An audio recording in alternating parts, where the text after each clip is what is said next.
আল্লাহ বলেন বালা মান কাসাবা সাইয়্যাতান ওয়া আহাতাত বিহি খাতিআতুহু ফাউলাইকা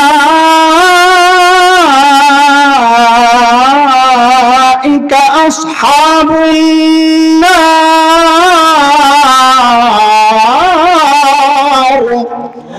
হুম ফিহা খালিদুন। আল্লাহ বলেন যে গুনাহ বান্দাকে ঘিরে নেয় আমি ছাড়বো না।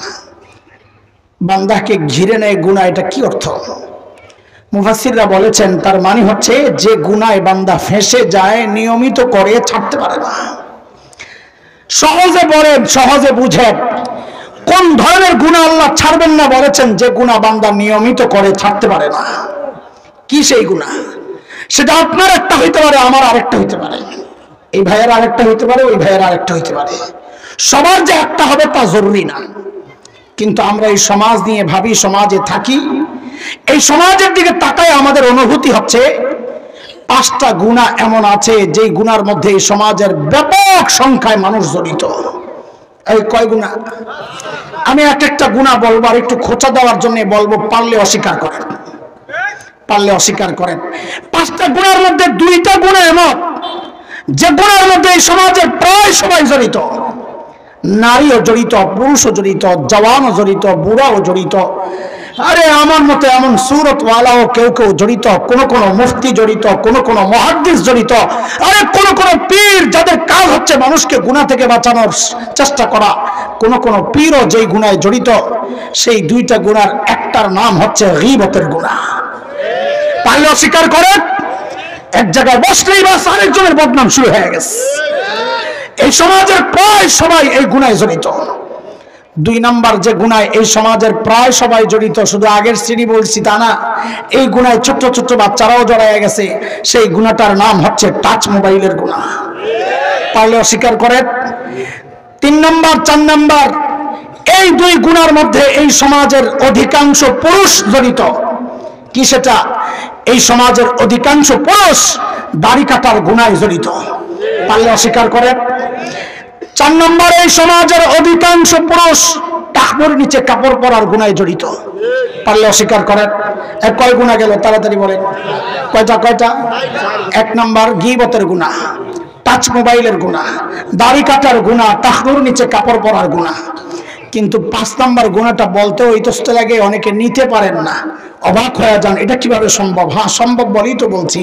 সেটা হচ্ছে এই সমাজের অধিকাংশ পর্দানশীল নারী যে গুনাহে জড়িত, পর্দা করেও গুনাহে জড়িত। মানে কি? হ্যাঁ, পর্দার আয়াতগুলো খুলে দেখেন আপনি। 18 নম্বর পারার সূরাতুন নূর 30-31 নম্বর আয়াত পড়ে দেখেন। আল্লাহ তাআলা 30 নম্বর আয়াতে বলেছেন পুরুষের পর্দার কথা।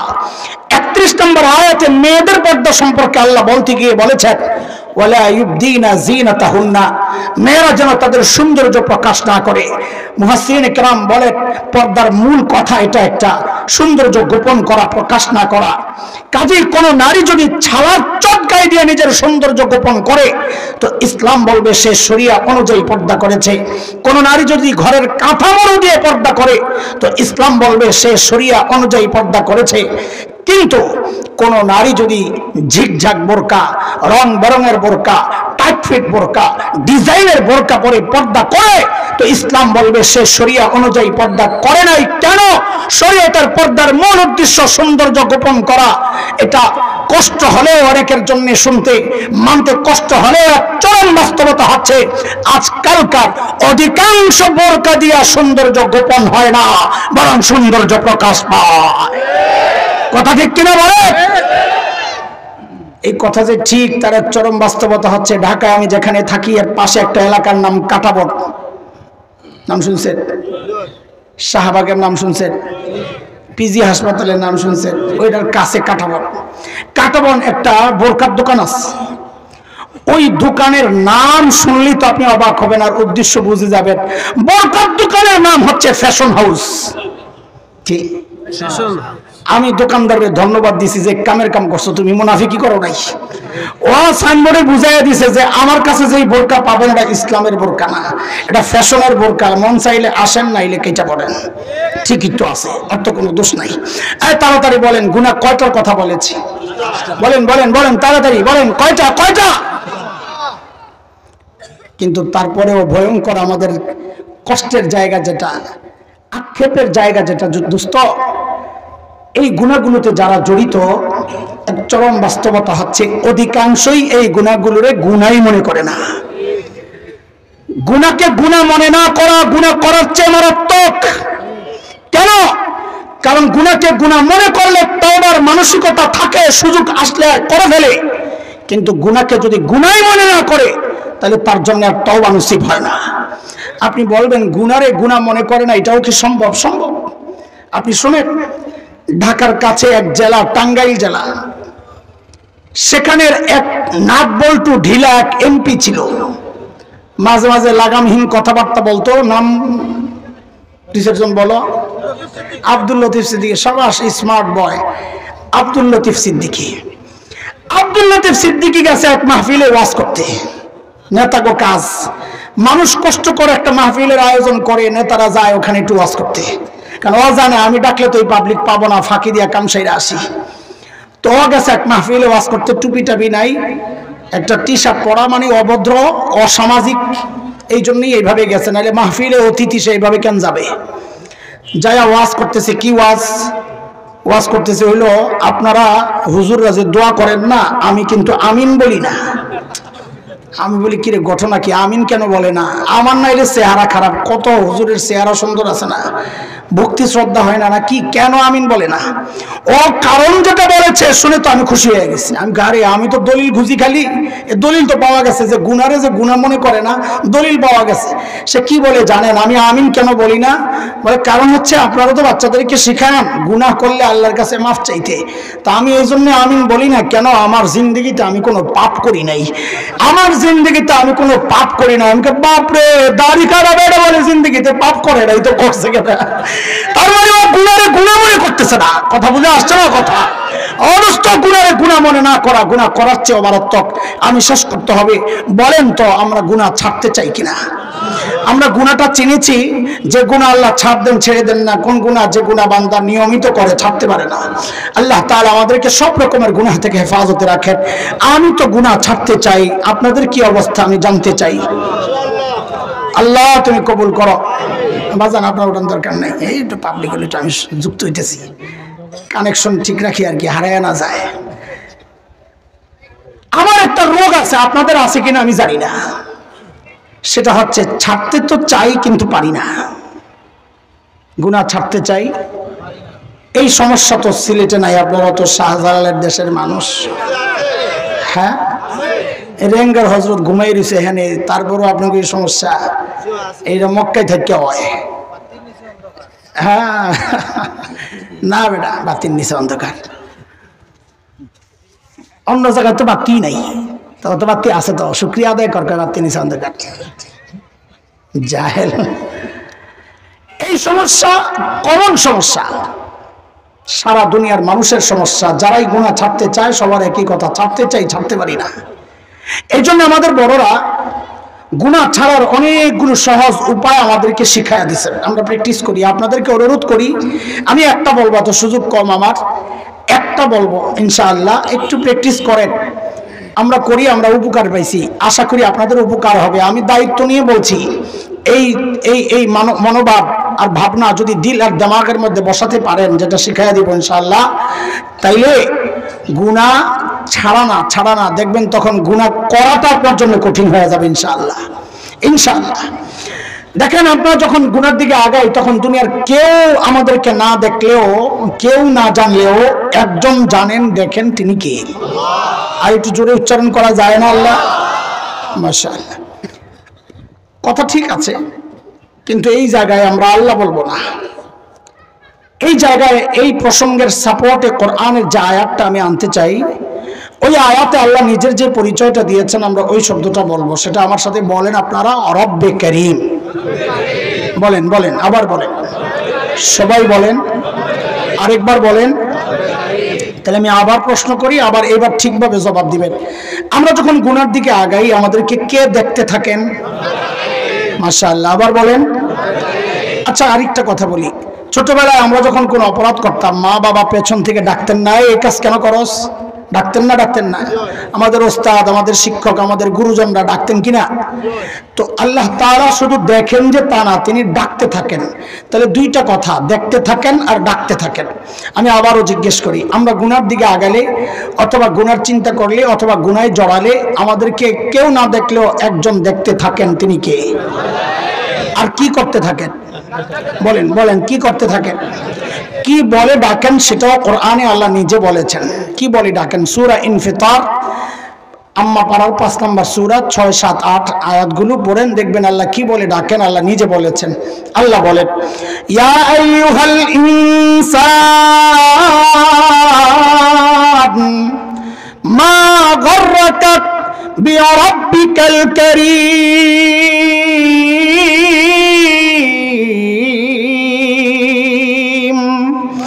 ও মানুষ, ওই করিম রবের ব্যাপারে তোমার কে ধোকায় ফেললো? কার কাছ থেকে কি পেয়ে তুমি তোমার করিম রব ভুলে গেলা? দেখেন ডাক্তার ওজনটা কত, এটা এখনো আমরা উপলব্ধি করতে পারি নাই। কেন? ভেতরের অর্থগুলো আমাদের জানা নাই শব্দে শব্দে। এই জন্য দুইটা শব্দের অর্থ আগে একটু বলি, তাইলে দেখবেন ইনশাআল্লাহ ডাক্তার ওজনটা বুঝে আসবে। ও ভাই, দুইটা শব্দ এখানে, রব্বে করিম, করিম আর রব। রব কাকে বলে, করিম কাকে বলে, এই অর্থটা বুঝলেই আপনাদের ডাক্তার ওজনটা বুঝে আসবে। দেখেন আরবিতে করিম বলে ওই দাতাকে যিনি না চাইতেই দেন। না চাইতে, জবাবে বলেন তো আপনারা, এই চোখ চেয়ে পাইছি না? না চেয়ে? কান, জিভটা, হাত পা, শরীরের কোন অঙ্গ আল্লাহর কাছ থেকে চায়া পাইছি? বলেন বলেন, আরে কথা বলেন। কি পাইছি চায়া? চায়া কি পাইছি? না চাইতে যিনি দিয়েছেন সেই সত্তাকে বলে করিম। বলেন কি বলে? দেওয়ার পর আবার এগুলোকে লালন পালন করেছেন, পরিচর্যা করেছেন, বাড়িয়েছেন, বাঁচিয়ে রেখেছেন, নিরাপত্তা দিয়েছেন, সংরক্ষণ করেছেন, যেই সত্তা তাকে বলে রব, তাকে বলে। আচ্ছা ডাক্তার ওজন বুঝার জন্য অর্থ তো বুঝলেন, একটা উদাহরণ শুনেন তাইলে আরো বুঝে আসবে ইনশাআল্লাহ। আচ্ছা বলেন তো, মানুষের মধ্যে আমাদেরকে সবচাইতে বেশি ভালোবাসেন কে? মাশাআল্লাহ, জোরে কোন? মানুষের মধ্যে সবচেয়ে বেশি ভালোবাসা কার? একজনের কথা বলেন না চিল্লায়া, আরে নামটা বলেন না জোরে। আরে কি নাম, শুনলেই শান্তি হয়। যার নাই সে জানে এই নামে কত মধুর, যার নাই সে জানে। মার কলিজায় যে কত দরদ, মমতা, ভালোবাসা, এটা মা ছাড়া দুনিয়ার কেউ জানে না। মাকে যে আল্লাহ বানিয়েছেন সে আল্লাহ জানে। এই জন্য মাঝে মধ্যে আমি আমার বাচ্চাদেরকে বলি, এই মা চেনো? মা কই জাম্মু? না না, মা চিনো না। মা হইল ওই মানুষ, এ যুবক ছেলেপেলেরা যাদের মা নাই, খেয়াল করো, থাকতে নিজের জান্নাত বানাও, থাকতে নিজের জান্নাত বানাও। মা ওই মানুষ, ঘরে খাবার আছে যা, মা যদি মনে করেন আমি যদি এখান থেকে একটু খাই তো আমার বাচ্চারা পেট পুরে খেতে পারবে না, মা ওই মানুষ ওই মুহূর্তে প্রচন্ড ক্ষুধা পেটে নিয়ে একটা অভিনয় করে বলবেন, আম্মুর ভাল লাগছে না, বমি বমি লাগছে, আম্মু খাবো না, তোমরা খেয়ে নাও। ঘরে আপেল আছে 3টা, বাচ্চাও 3টা, মা ওই মানুষ ওই মুহূর্তে বলবেন, আম্মু আপেল পছন্দ করি না, তোমরা খেয়ে নাও। আমাদের ঘরে ভালো কোনো খাবার তৈরি হলে আমাদের মুখে না দেয়া যিনি কোনোদিন খান নাই, আজীবন এই স্যাক্রিফাইস যে মানুষটা করেছেন তিনি মা। তিনি কে? আর এর জন্যই তো আলেমরা কোন কোন মাসআলায় মা আর বাবাকে আলাদা করেছেন। যেমন এক মাসআলা, কোন সন্তান যদি বাবা মার আগে মৃত্যুবরণ করে তো মাসআলা হচ্ছে বাবা তো সন্তানের লাশের পেছনে পেছনে যেতে পারে, বাবা সন্তানের কবরেও নামতে পারে। বলে কেন, বাবার কলিজায় কি মায়া দয়া নাই? বলে আছে। বাবাও চিৎকার করে করে কান্না করবেন, কিন্তু বাবাকে আল্লাহ ওই শক্তি, সামর্থ্য, মনোবল দিয়েছেন, বাবা সন্তানকে দাফন করে কান্না করতে করতে উপরে ওঠার মতো ক্ষমতা রাখেন। কিন্তু কোনো মায়ের জন্য সন্তানের লাশের পেছনে যাওয়া চলবে না, কোনো মায়ের জন্য সন্তানের কবরে নামা চলবে না। কেন? দুনিয়ায় এমন কোনো মা নাই যে সন্তানকে দাফন করার জন্য কবরে নেমে সন্তানকে শোয়া সুস্থ অবস্থায় নিজে উপরে উঠবেন এমন কোনো মা জগতে নাই। সন্তানকে শোয়া নিজেও শুয়ে পড়বেন সন্তানের সাথে। এর ভাই, এর বন্ধু, একটু বলেন তো, এই যে মার কলিজায় এত দরদ, এত মমতা, এত মায়া আর ভালোবাসা, কারণটা কি বলেন তো? মা আমার একটা চোখ বানাইছেন সেই জন্যে, কথা বলেন, একটা কান বানাইছেন সেই জন্যে, একটা হাত, একটা পা। একবারে বলে ফেলেন তো সবাই, মা আমার শরীরের কোন অঙ্গটা বানাইছেন? বলেন বলেন বলেন। কিছুই না, কিছুই না, কিছুই না। অল্প কয়েকদিন ভাড়াটিয়ার মতো পেটে ধারণ করেছেন, হওয়ার পরে লালন করেছেন, কিছুই বানান নাই, তাতেই মার কলিজায় এত মায়া। মা আর কিছুই বানান নাই, তাও মার কলিজায় এত মায়া। তাইলে যে আল্লাহ আমার চোখ বানাইছেন ওই আল্লাহর কত মায়া, যে আল্লাহ আমার হাত পাও বানাইছেন ওই আল্লাহর কত মায়া, যে আল্লাহ আমাকে এত এত নিয়ামত দিয়া বাঁচায় রাখছেন ওই আল্লাহর কত মায়া। বলে জালিম, কত মায়া তুমি কি দেখো না? আরে আমি আর তুমি যখন দরজা বন্ধ করে গুনাহ করি, ভেতরে গুনাহ চলছে, আর আমার মালিক ওই গুনাহ অবস্থায় দরজার নিচে দিয়ে বাতাস আর অক্সিজেন পাঠায়া দিচ্ছেন, কেন? আমি যেন ওই অবস্থায় মারা না যাই। আমি আপনি যখন গুনাহ করি না, মালিক তখন এই মায়ার কথাগুলো মনে করিয়ে দিয়ে দিয়ে ডাকতে থাকেন। কি বলে? ইয়া আইয়ুহাল ইনসান মা গররাকা বিরাব্বিকাল কারীম।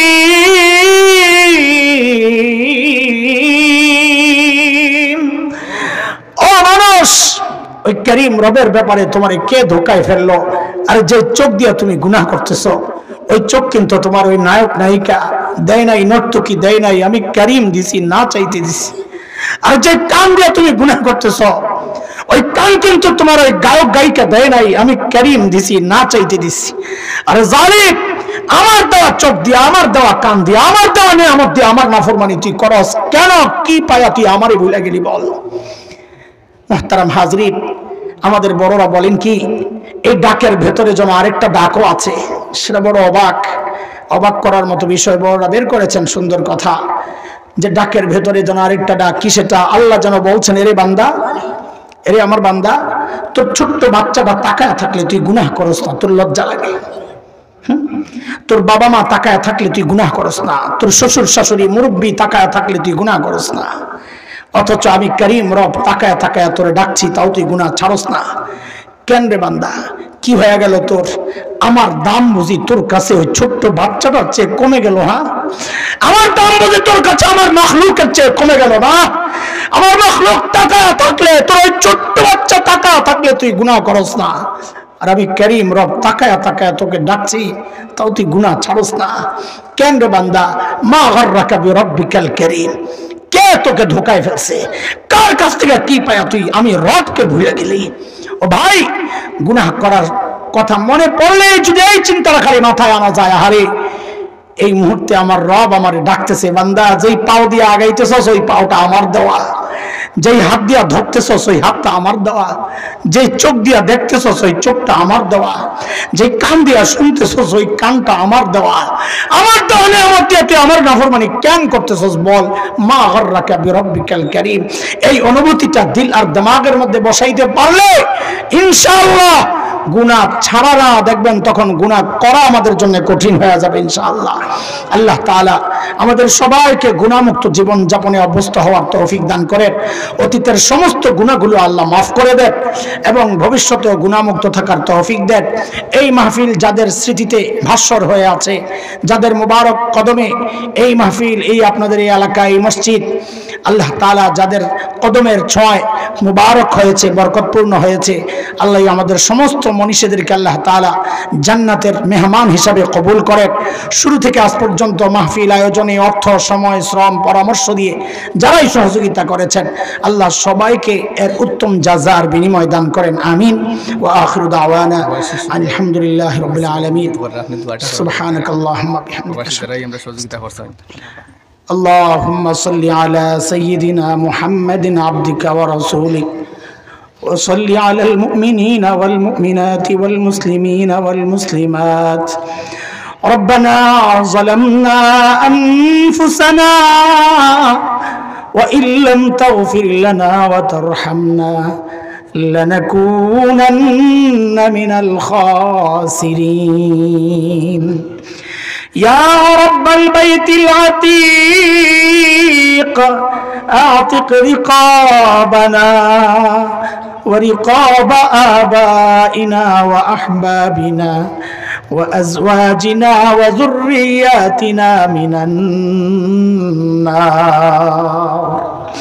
رب ارحمهما كما ربياني صغيرا رب ارحمهما كما ربياني صغيرا رب العالمين আল্লাহ গুনাহগার বড় আশা নিয়ে মানুষগুলো আমাদের সাথে হাত পেতেছে আল্লাহ অনেক আলোচনা হয়েছে কোরআন আল কারীমের তিলাওয়াত হয়েছে দুরূদ ও সালাম পাঠ করা হয়েছে মালিক আল্লাহ ভুলগুলো ক্ষমা করে আমলগুলোকে কবুল ও মঞ্জুর করে নেন রব্বুল আলামিন আল্লাহ কোটি কোটি গুণ সওয়াব বাড়াইয়া এই আমলের ওসিলায় আমাদের আপনজন দাদা দাদি নানা নানি শ্বশুর শাশুড়ি আত্মীয় স্বজন পাড়া প্রতিবেশী ভাই বারাদার আল্লাহ ঈমানের সাথে যারা কবরে শুয়ে আছেন মালিক আল্লাহ সকলের কবরকে জান্নাতের টুকরা বানায়া দেন আল্লাহ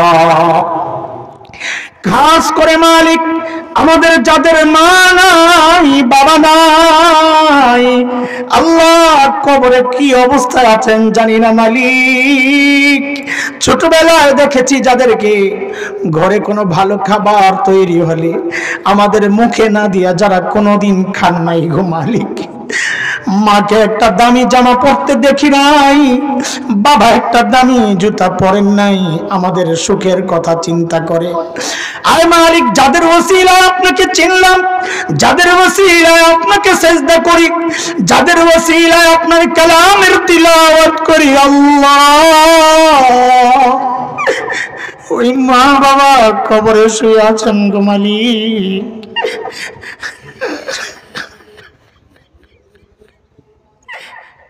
আমাদের সকলের মা বাবার কবরকে জান্নাতের টুকরা বানায়া দেন আল্লাহ রব্বির হামহুমা কামা রব্বায়ানি সগীরা রব্বির হামহুমা কামা রব্বায়ানি সগীরা আল্লাহ যারা বেঁচে আছেন তাদেরকে সুস্থ সুন্দর ঈমানি জিন্দেগি দান করেন আয় মালিক আয় আল্লাহ আমাদের মধ্যে যারা অসুস্থ আপনি সুস্থতার নিয়ামত দিয়ে দেন আল্লাহ যারা ঋণগ্রস্ত ঋণ থেকে মুক্ত করে দেন অভাবী মানুষের অভাব দূর করে দেন বেকারদের কাজের ব্যবস্থা করে দেন আল্লাহ প্রবাসে যারা আছে আল্লাহ আমার ওই ভাইদেরকে আপনি কবুল করেন আল্লাহ তাদের দ্বীনকে আপনি কবুল করেন দ্বীনের উপর ইস্তেকামত দান করেন আল্লাহ দ্বীনের মনোভাব দ্বীনী মনোভাব অন্তরের মধ্যে আপনি আয় আল্লাহ জাগায়া দেন আল্লাহ গুনাহমুক্ত জীবন যাপনের তৌফিক দেন দুনিয়া কামাইতে গিয়ে যেন আখিরাত ভুলে না যায় আল্লাহ ওদের দিলগুলোরে